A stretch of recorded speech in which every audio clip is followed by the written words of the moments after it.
अस्सलाम वालेकुम friends, welcome to the main channel मज बेकलेट। उम्मीद मे तो सारी ठीक पे फ्रेंड्स। आज कर बह शेयर चिकन मसाला सिंपल रेसिपी। चलो बिस्मिल्लाह करो बनावन शुरू। ये मे कोकर छोलमुत वो करो मैरिनेट करने खतर मज रलावन जामु दद या ऑयल तक तन रलित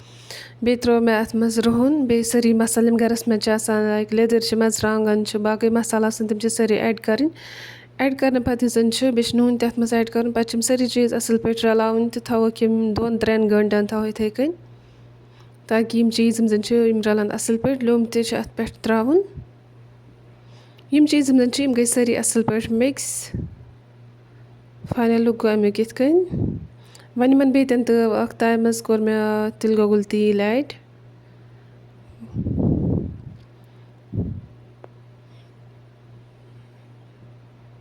यपर चट बह वन गंड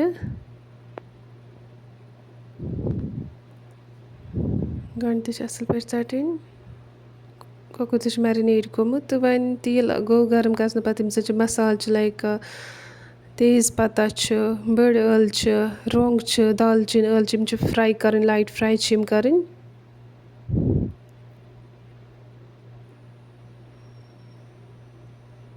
ये मसाल फ्राई करने पे जन गंड तम कर गोड फ्राई रुहन त्रो मे अत मज गोड पे त्रे मे अत मज गंड अख फ्राई कर अत मज बे टमाटर तम कर मे फ्राई वो कर अत मज सारी मसाल ऐड गरस मज मसाल तम सारी अत मज ऐड कर बे कैंचस टाइमस फ्राई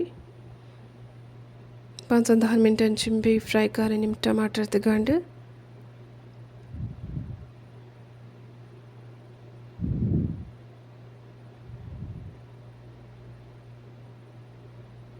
फ्राई गसन पे चिकन मैरिनेट कोरमुत वन त्रावन बे अत मज सह कर अत मज बे फ्राई यह कोकुर तुत काल फ्राई कर यूत अमिस ग्रेवी जन तमिस जन यह रस जन सह गस कम इत काल अमुक रस कम गस दी तेल वापस तुत काल फ्राई कर अम हेत तेल दिन ये तेल दी पे यह